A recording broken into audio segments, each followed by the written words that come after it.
Hello. In this video we're going to be going through the installation and the initial setup of Sophos UTM 9. So this beginning part of the video, the installation, we're going to be taking a blank computer and installing the UTM 9 software onto it. So this is ideal if you're using Sophos UTM 9 for home use. There is a free home license that you can get that will allow you to unlock all the features available in the system at no cost. There is also a wide variety of business licenses that you can get if you're going to be using this for business purposes. So if you are going to be using this platform for business purposes, it's recommended that you purchase a Sophos appliance. And if you do that, it's going to come with Sophos UTM 9 already loaded onto it. So this step here at the beginning, installing it from the ISO, is not going to be required. So to get started, we have, just for demonstration purposes here, we have a virtual machine. And we're going to be installing Sophos UTM 9 from an ISO. You have to go to the Sophos website to download a copy of it. And then you can use Rufus to put it on a flash drive, or if the machine you're using has a CD drive, you can burn it to a CD and install it that way. So once the machine boots up for the first time with the ISO mounted, this is the screen that you're going to get. It's going to warn you that it's going to erase everything on the hard drive, which in this case is okay. This is a dedicated appliance type of software, so you can't run other things on the same computer that you're running this on, unless it's a VM. So to start off, you just hit enter to hit start. It's going to run through hardware detection. This step is very important for you to check and make sure that everything that is supposed to be detected in your computer is actually detected at this stage. So in this case, we can see all of the CPU cores are being detected. We show that it is running as a VMware guest, so that won't show up if you're running it bare on the hardware. It shows our virtual disk, our virtual CD drive, and our 2 network ports. So it's important that you have at least 2 network ports. You can have more than that if you want to. That'll allow you to have other networks on those ports, but you do have to have at a minimum 2, one for your WAN and one for your LAN. So if you want to have more networks, then you can actually use VLANs with this system. It will let you trunk VLANs across the LAN port, so you can have as many as you want on there. So you don't have to have a port for every network. So everything looks right here, so we'll go ahead and hit OK. And then we'll select our language, and then we'll select the area and our time zone. And that's correct, so we'll hit next. Okay, so this is where you'll choose the interface you want to use for your LAN. You'll use this interface to connect to WebAdmin to complete the setup process after the installation is complete. If you have an official Sophos appliance, the LAN interface should be ETH0, which will be labeled on the appliance. If you're installing this on custom hardware, to figure out which interface to select, disconnect all the network cables from the box, go back one screen to date and time, plug an active network cable into the port you want to use for the LAN, make sure the device on the other end of that cable, whether it's a router or switch or something else, has a link light, and then hit next to go back to the admin interface selection screen. Now the active interface should have the word link next to its name. So that's a handy way to be able to tell which interface you have something plugged into. And then this is your first private network that it creates for you. So you can choose anything that you want to go in here. You can completely erase the network and the net mask and put your own in there. So I'm just going to go with this for now. I like having the router being number 1. So we'll just go ahead and hit next. And then yes, we do want a 64-bit kernel installed, so we'll hit yes. And then we do want to install all the capabilities, so we hit yes. And just to let you know, it's going to completely erase the hard drive that it's showing here, which is fine, so we'll hit yes. And now this is just going to take a few minutes for it to go through all of the steps. It formats the drive, it installs the operating system, then all the support packages on top of that. So we'll just give this a minute to run, and then we'll come back.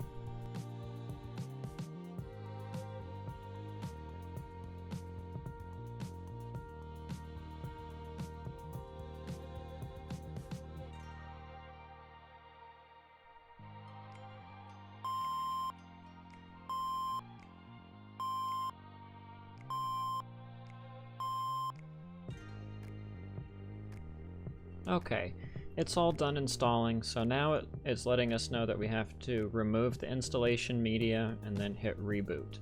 So I'm going to go ahead and do that real quick. We'll eject the virtual CD.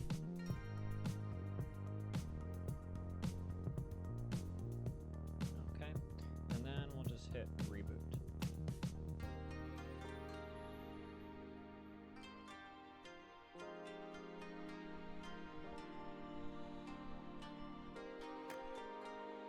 Okay, so this is the screen that you'll see while it's starting up. After it's finished starting up, then we'll get a black screen, and then we'll be ready to log in. So I'll just give it a minute and wait for that screen to change. Okay, there we are. So it's letting us know configuration is done with web admin. You have to go to this IP address and the management port to get to web admins 4444.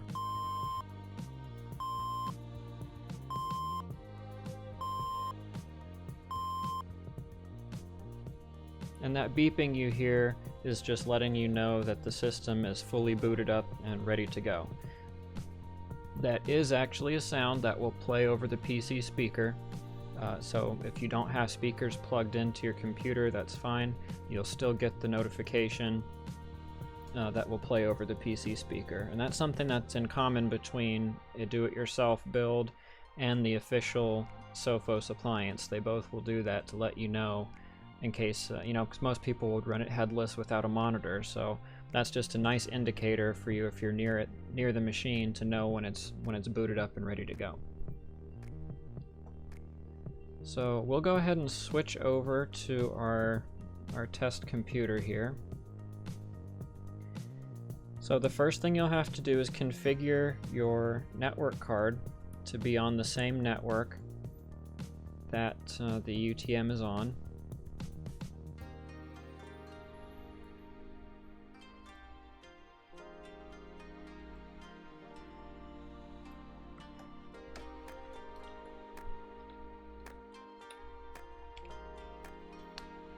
Okay, that's all we should need for now. And then we'll have to go to the address that it gave us, port 4444. And then it's just letting us know here that it's got that self-signed certificate, so that's fine. We can proceed past that, and you can replace it later if you want to. Let's see, why is this window doing that? There we go. So, hostname. This is anything you want. You can choose your own. If you have an actual registered domain name, then you can use that. Otherwise, if you want to use .local or something else, you can put whatever you want in there.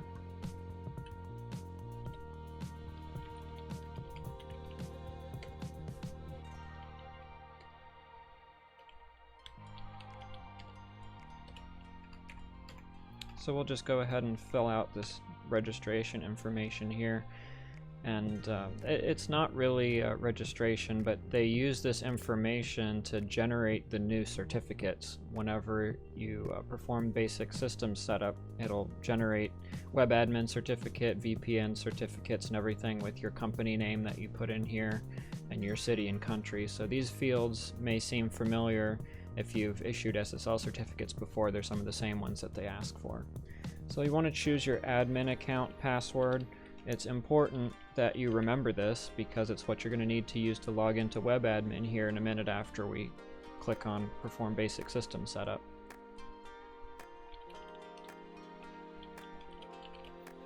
Then we want to check the box to accept the license agreement and click on perform basic system setup. we'll just wait for it to do its thing, and we'll come back when it's finished. Okay, so the initial setup is finished, so it will refresh the page and you have to go past the certificate warning again.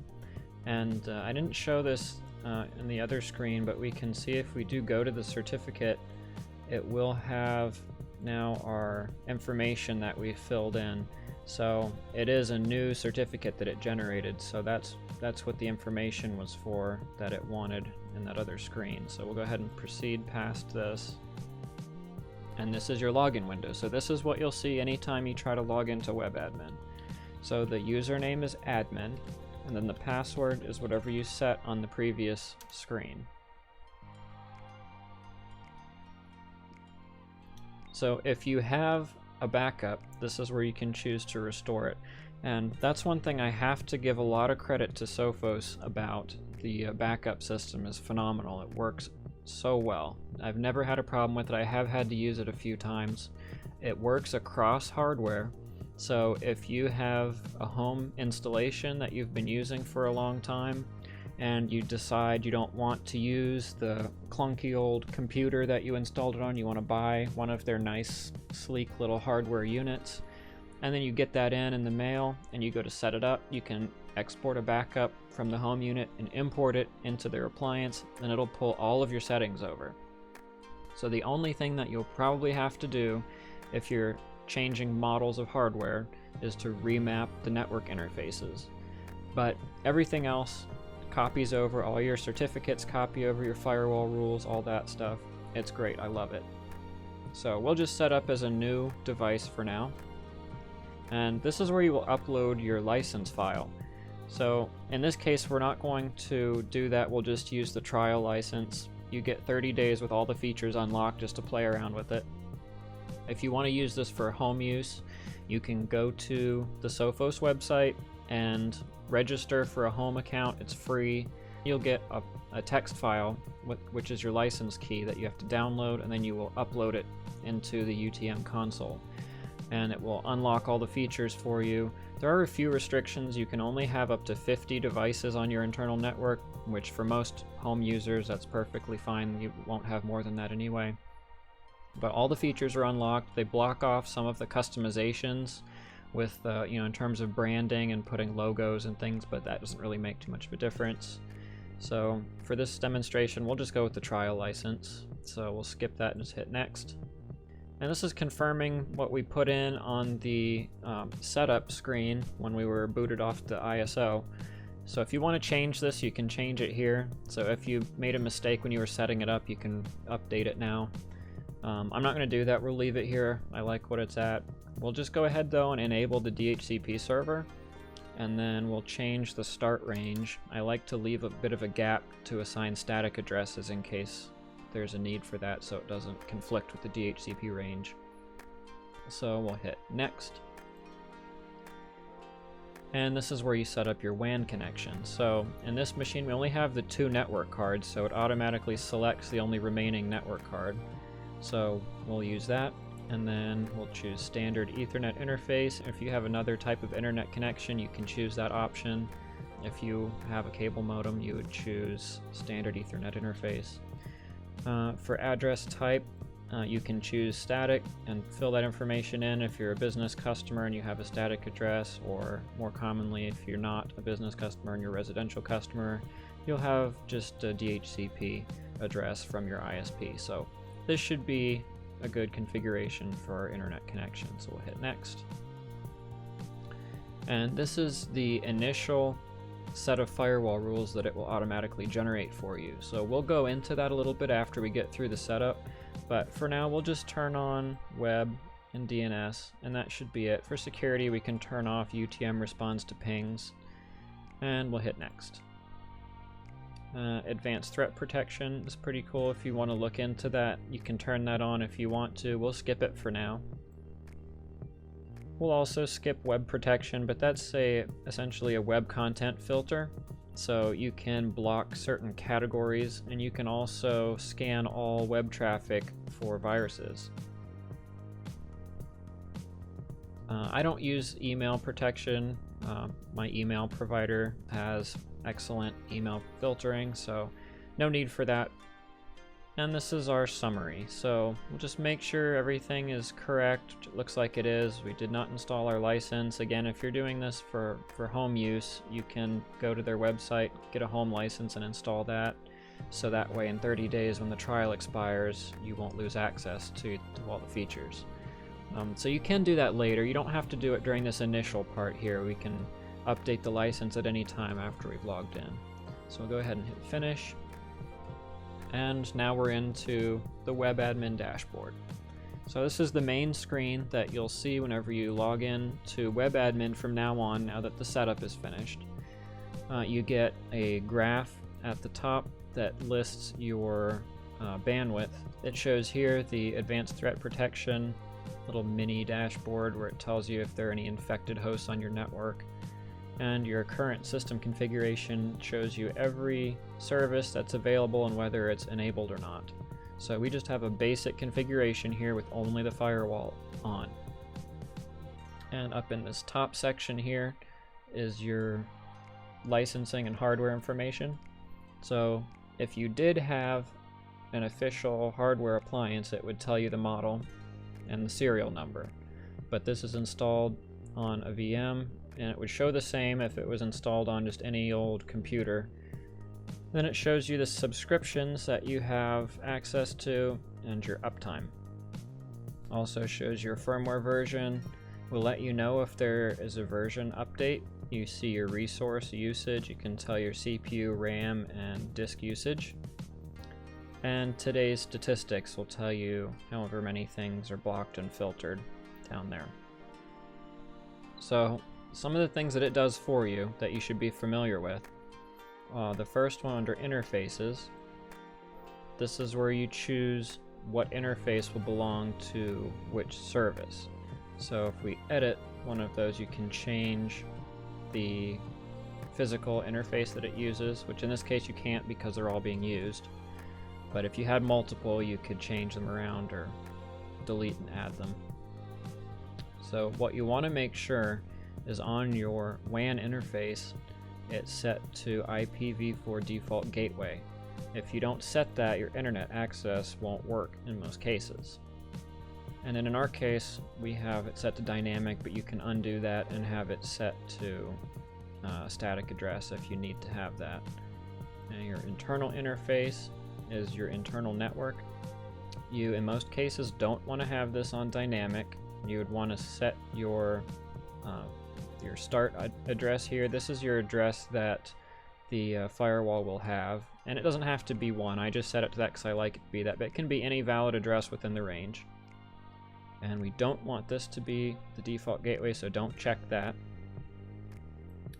And that's all that you'd need to do here. So once this is set up, you'd go down to Network Services, DHCP, and this is where you'd edit your DHCP server for your internal network.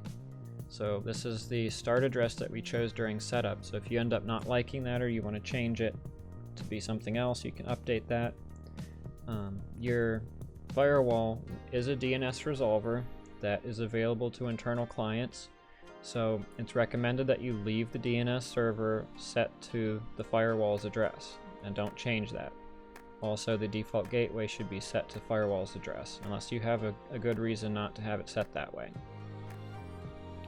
So on the DNS tab, you can see that internal network is allowed to access the DNS resolver in the gateway, or in the firewall. So that's what we wanted, added that for us. We don't have to change it. So forwarders says use forwarders assigned by ISP.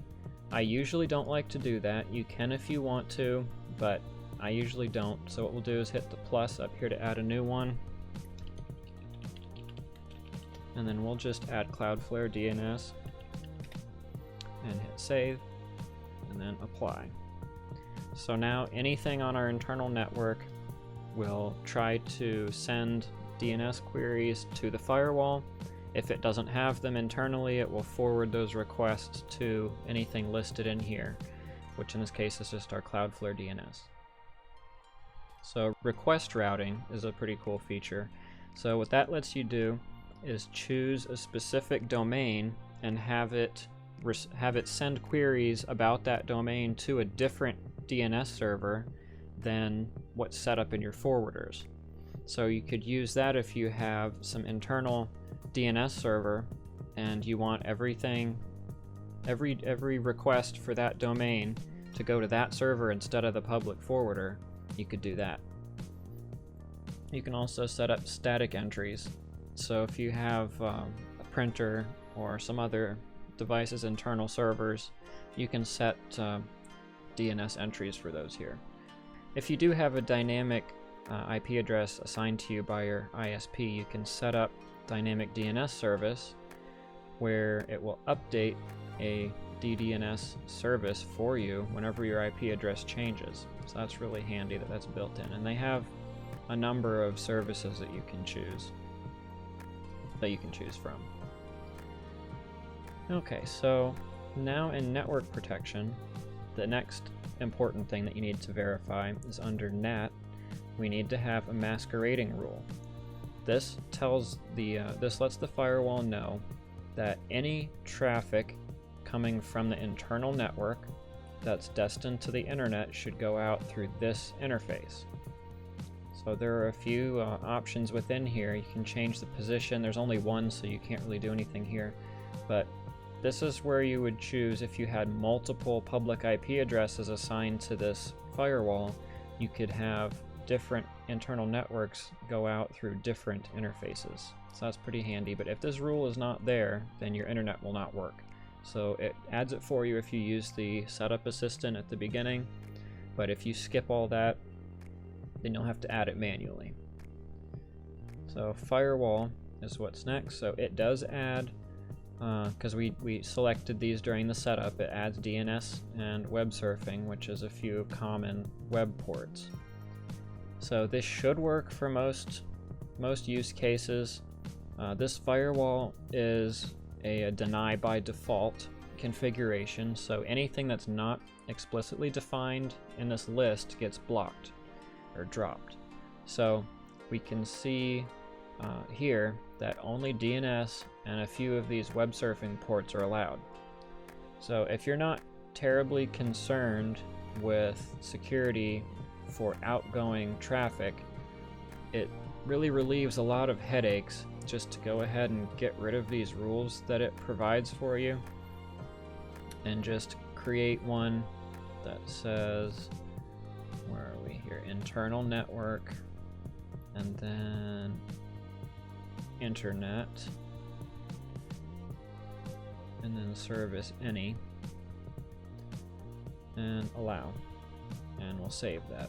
And then after you save a new firewall rule, it's off by default in case you made a mistake.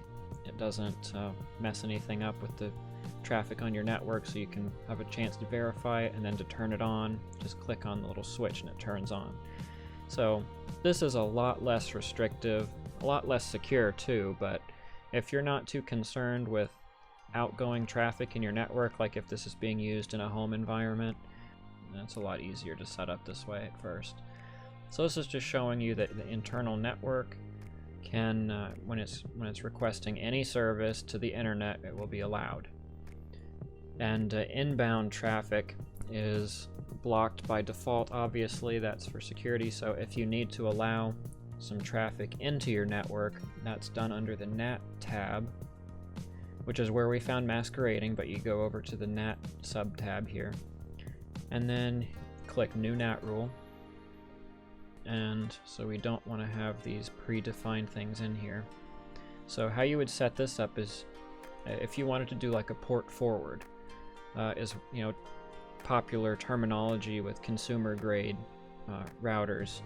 So what you would do to set up a port forward equivalent in UTM-9 is a NAT rule. So you leave it on DNAT, and for traffic coming from, you set that to internet IPv4.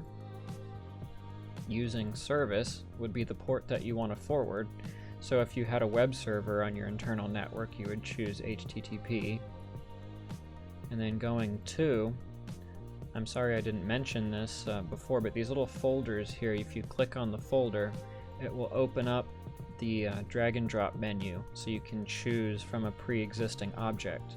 If you wanted to create a new object, then you hit the plus, and then you put a name in. You can choose what type of object it is, and then what port, and then hit save, and it'll show up in the list. So in this case, we're just using the predefined objects. So traffic coming from Internet IPv4, using service HTTP, and then going to is going to be your WAN address. And then change the destination to, well, we don't have anything defined yet, so we'll just put in a static map for this computer. So we'll just see what it has for an address now.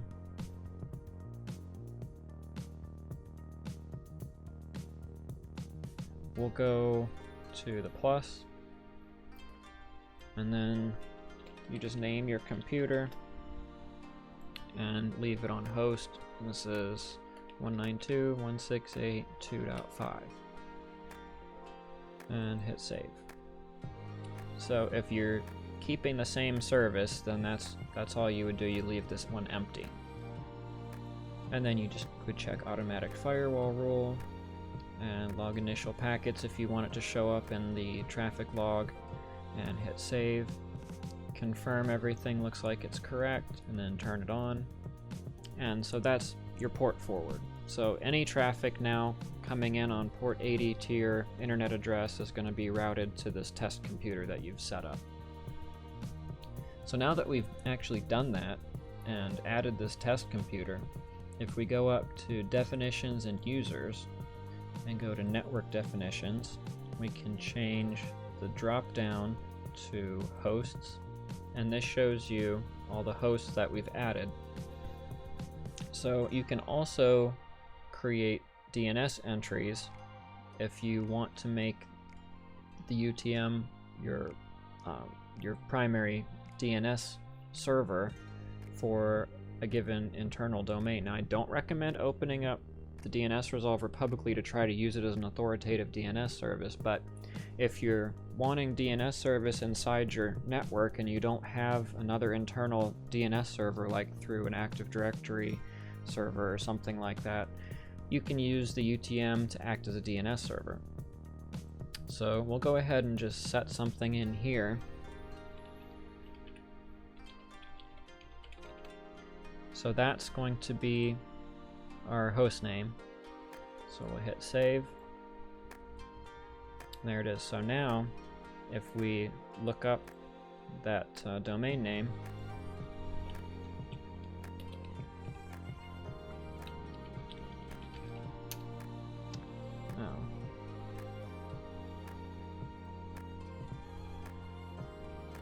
oh, we didn't put a DNS server in here when I set this up originally.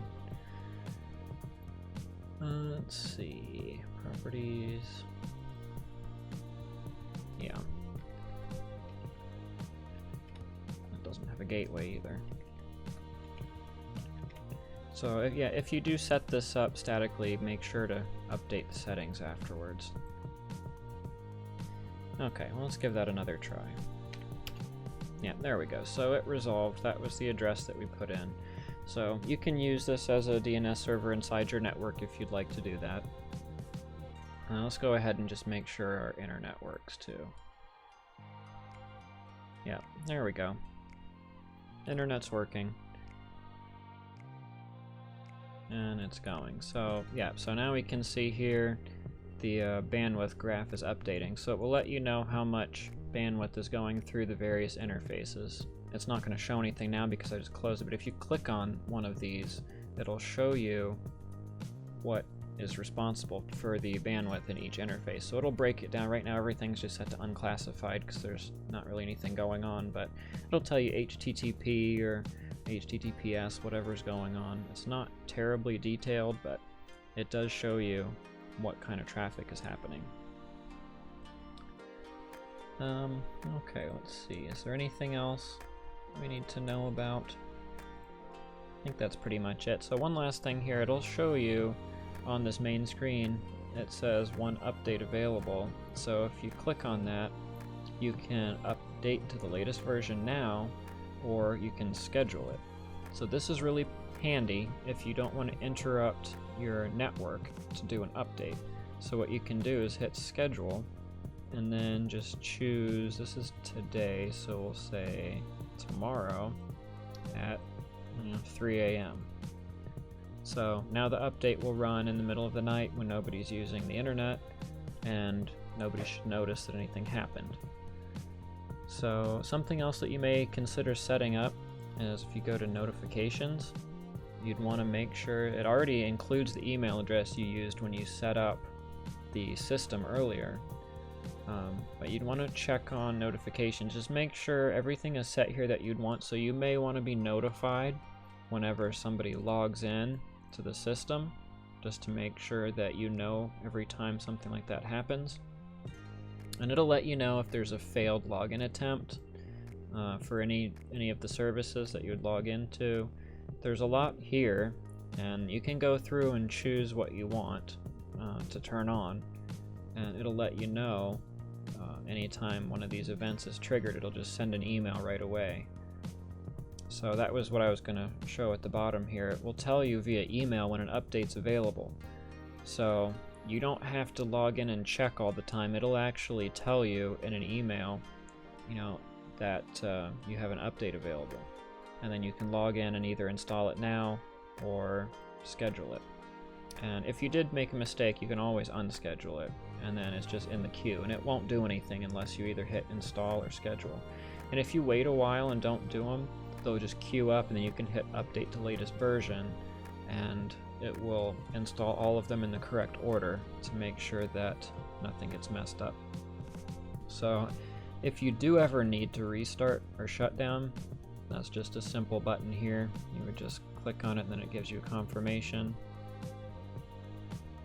And then you do get a user portal. So it's off by default, but if you want to set up VPN access or anything like that, user portal is where you or other people would log in to download the VPN configuration. So we're not going to go over that in this video. This is just supposed to be some of the more simple basic things that you'd need to know to get up and running. We'll cover some of the advanced options and VPNs in another video. So as always, when you're done in administrative interface, make sure you log off. And then you get taken back to the login window. So something you may have noticed if you've been keeping an eye on the address bar is that the address never changes.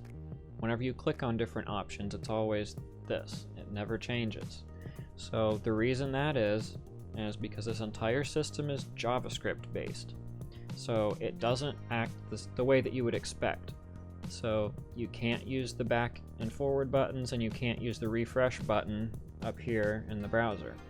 You have to use the internal navigation, otherwise it's really anytime you try to hit back or forward or refresh, it's just going to log you out and make you go back to the login screen. So that's just another kind of little quirk that you'd have. Oh, I forgot to show something else. Hold on a second. Just reminded me when I saw this. Since you're watching this, you're probably not familiar with the system. You're here to learn. So if you ever have a question about anything, what is really awesome about this platform, I can't believe I didn't remember to say this earlier, but let's see, we'll go to network protection, firewall. Let's say you're adding a new rule and you see something down here and you don't know what one of these options does. Up in the top bar, there's a little question mark. That will open ContextAware Help. And what that means is it will actually load the help specific to the window that you're on now. It doesn't just take you to the front page of a user manual or something like that. So we'll go ahead and click it. And here you can see the extensive documentation that's included for every single little section in here has documentation.